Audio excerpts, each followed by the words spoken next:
Brothers and sisters, how you doing? This is part 2 of the Black Man's Guide to Understand the Black Woman and the Black Woman's Guide to Understand the Black Man. Also, the Post-Traumatic Slave Syndrome. All 3 of these books I have, and I will show you. And the reason why I'm showing you again on part 2 is because I want to get into that the fact that I'm beginning to realize something very important. And what we're not doing is paying attention. We see a lot of black men dating white women. We see a lot of black men dating a lot of different ethnic groups, females. Why? Why are we seeing this? And it's growing rapidly. It's nothing new. But why? Why is so many of the black women is being used? Yes, you get a lot of these white men that's dating these sisters, if you will, and just using them sexually. But the white woman somehow gets the black man to love her, take care of her, and give his money, his fortune, to her and her family, especially have kids. Now, we know we have so much evidence, so I don't need even to go into all that. But white women and white men read books like this. Instead of them catching an attitude about it, they study it. They study books like Shahrazad's books and begin to take interest and then begin to mold their personality. Begin to go, oh, I can take care of you. And now she's willing to take your man, per se. How is it easy for this woman can come in and take your man? I mean, I understand the lust of the whole scenario of dealing with the sexuality. Lust. But how can she can hold this man and be able to control him? But books like this get so many of your women frustrated. Why are you frustrated over it could possibly be a formula? Matter of fact, it's not even a possible. It is a formula. Then the formula contrasts why we understand why you act the way you act and where it comes from. Post-traumatic slave syndrome. But so many of it gets so personal. But I'm going to show you a little bit of this video. I'm going to tell you something. White women are not stupid. They're going to read these books. They're going to study it. Because if they're not getting anything from their white counterparts, they're going to go to their black man. They're going to have them babies. And they're doing it.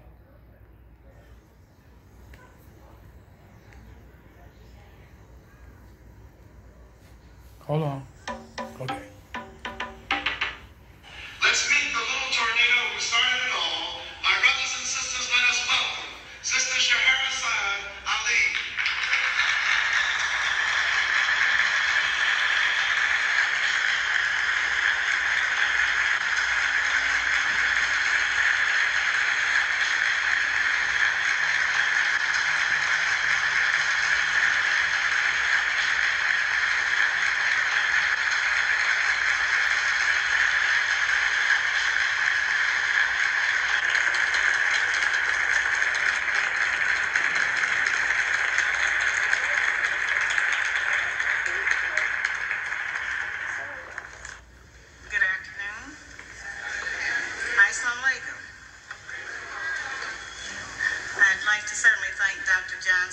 And the National Association of Conscious Black Women for having courage to invite me here. I think that most of you have heard, read, or seen something about my book around the country. I've been on a national tour for 12 months, and I'm doing the lecture tour to reach a lot of our people who perhaps got the wrong understanding from television. Television shows are designed in a certain way by the producers of those shows to exploit whatever the idea is that's being presented so as to get high ratings. And so they have kind of had me back against the wall, and so I'm doing the lecture tour so that I could go around and perhaps give our people a little relief, because so many things have been taken out of context and it has created a lot of confusion. My position is that the black woman's disrespect and rebellion against the leadership and the authority of the black man is a direct cause of the breakdown in our black family structure.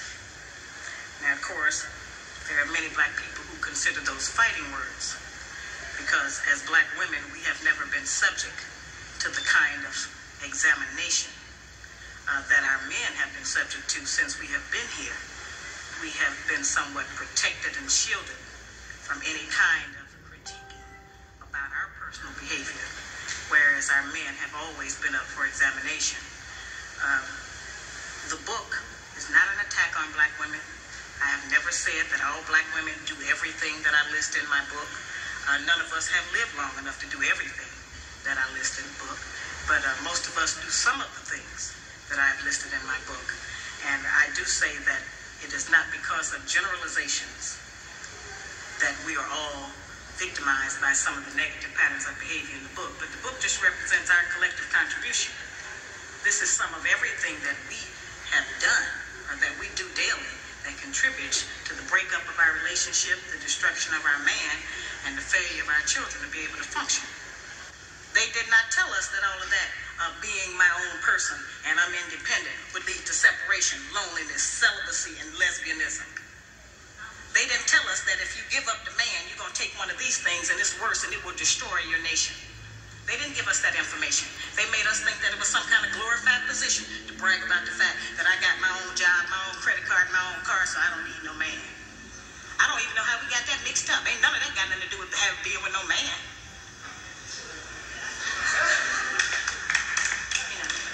We have some serious relationship problems that nobody has been able to address us on, because everybody wants to pretend that this is not going on. Over 60% of our women are single, widowed, separated, or divorced. They don't have a man. I just came out of Florida, and they got a housing complex that the Urban League built, which is a black organization that is for women and children only. They say they don't allow any men in there. I didn't have time to deal with it, but I talked about them real bad. That's the silliest program I've ever heard of. You know them women that had men if they got a bunch of children.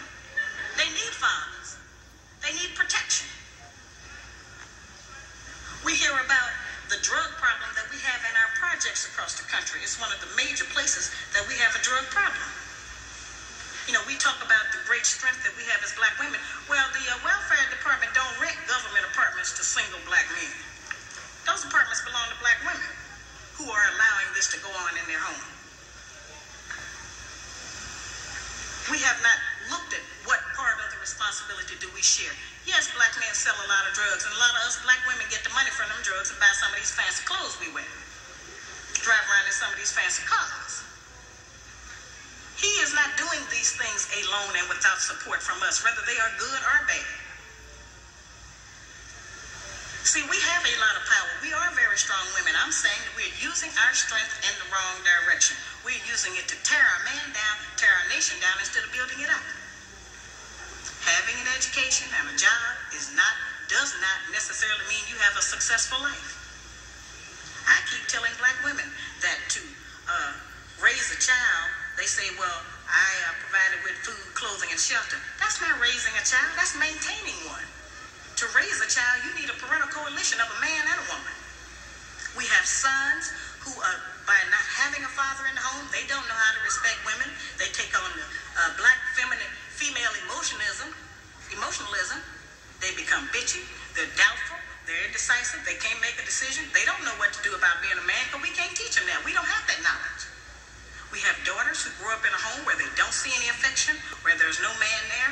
They go out into the world and try to mate. They don't have no idea how to be no woman to no man, how to function in a house with a man, because they haven't seen it.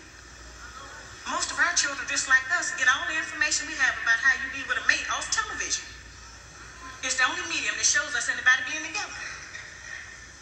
Those rules have not worked for us. The white woman's liberation movement, we don't have anything to do with that. We have not been under the control of the black man for over 500 years, so what do we have to get liberated from them from? They haven't been our boss. That's the white woman and her man. They're going through that, and that's their business. We don't have any business being in that. They only introduced it to break down the civil rights movement. Civil rights movement started with the black man, the black woman, and the black child standing together, trying to plead for freedom, justice, and equality, and more benefits in the country that they had to have built. They threw the white woman in there with the women's liberation movement and made it a woman against man thing. That created a big separation between black men and black women, because then everybody started going for self.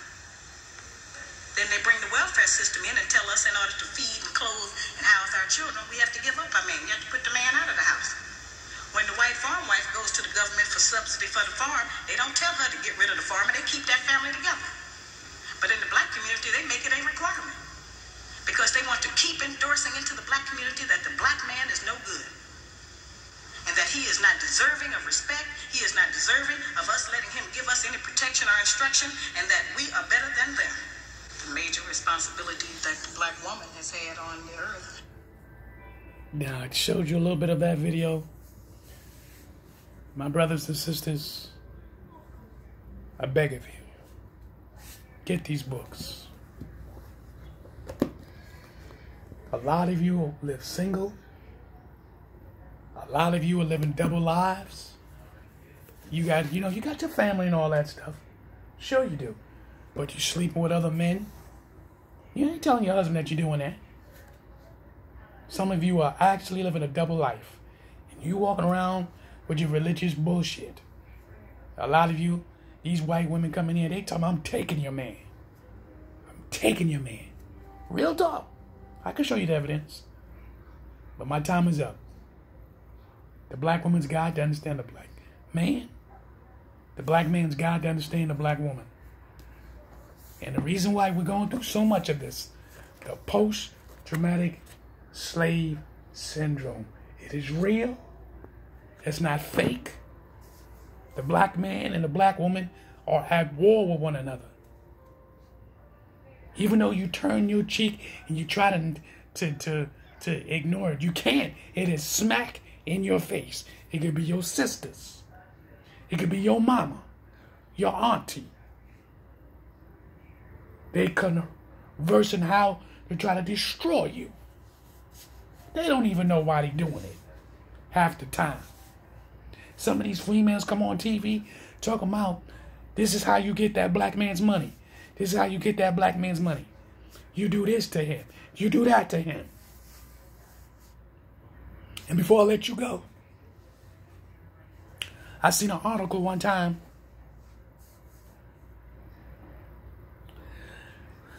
that it was a woman who presented it. She said clearly she got it from another woman, saying that it's a great percentage of women who hate men. This was a black woman who told another black woman this in this article, and said there's a great percentage of black women who hate black men. That a lot of black men do not know it, and they will use them, take from them, destroy them. They will have their kids just to take what they want.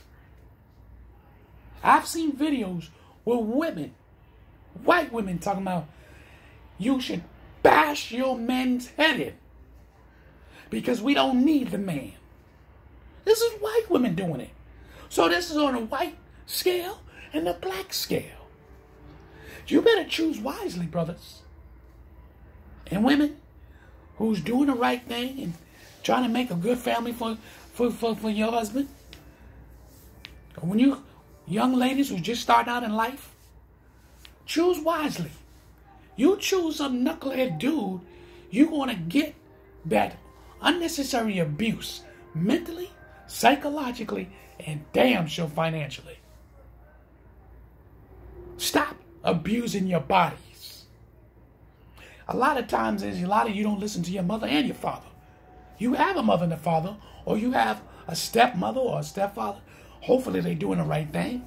You choose not to listen to them. Because you want to do what you want to do. This is your graphic way of talking. I want to do the way I want to do. Then you listen to society and their agendas. All their agendas tell you what you should be and how you should act. So now you want to be bisexual. Now you want to be all these sexual type of people, if you will. And then all of a sudden, miraculously, you want to get a husband. And you don't know how to be no wife. You don't know how to be. And then you men don't know how to be a husband. Because all you are out there doing is fucking everybody and everyone. And talking about, oh, society said it's okay. Society ain't paying your bills. Society is not taking you to the doctors. Society is not getting you the medicine that you need because your ass is sick. Pick the game. And a lot of you smoking dope, drinking liquor, and when you under those conditions, you ain't thinking straight. Peep the game. But when you get older, you're going to feel those results. Some of you in your fucking 40s or 50s still think you're young. To a degree. But I'm sure I'm in Ra. This special event, I had to put it up again. Because a lot of you youngsters and old people, you're not getting it. Peace out. Shuaman Ra.